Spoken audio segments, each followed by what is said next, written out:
ഉയരമുള്ള ഒരു വലിയ മരത്തിൽ പാടാൻ ഇഷ്ടമുള്ള കിട്ടു എന്ന സന്തോഷവാനായ ഒരു അണ്ണൻ താമസിച്ചിരുന്നു.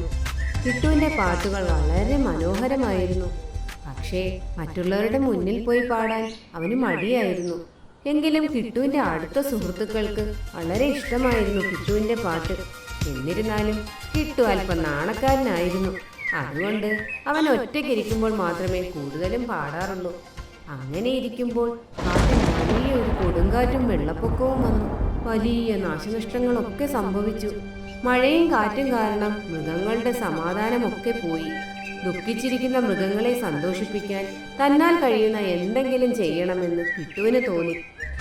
അവൻ ഒരുപാട് ധൈര്യം സംഭരിച്ച് ഒരു വലിയ മരത്തിന്റെ മുകളിലേക്ക് വലിഞ്ഞു കയറി. ഏറ്റവും മുകളിൽ നിന്നുകൊണ്ട് അവന്റെ ഏറ്റവും ഇഷ്ടപ്പെട്ട പാട്ട് അവൻ ഉച്ചത്തിൽ പാടാൻ തുടങ്ങി. കിട്ടുവിന്റെ പാട്ട് കാട് മുഴുവൻ മുഴങ്ങി കേട്ടു. അത് കേട്ട മൃഗങ്ങളെല്ലാം തന്നെ വലിയ സന്തോഷവാന്മാരായി. മഴ പതുക്കെ നിൽക്കുവാൻ തുടങ്ങി.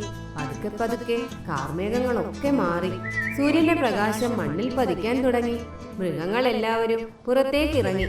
എവിടെ നിന്നാണ് ഇത്രയും മധുരമുള്ള പാട്ട് കേൾക്കുന്നത് എന്ന് എല്ലാവരും അന്വേഷിച്ചു. അവസാനം ചെമ്പൻ പരുന്താണ് കിട്ടുവാണ് പാടുന്നതെന്ന് കണ്ടുപിടിക്കുന്നത്.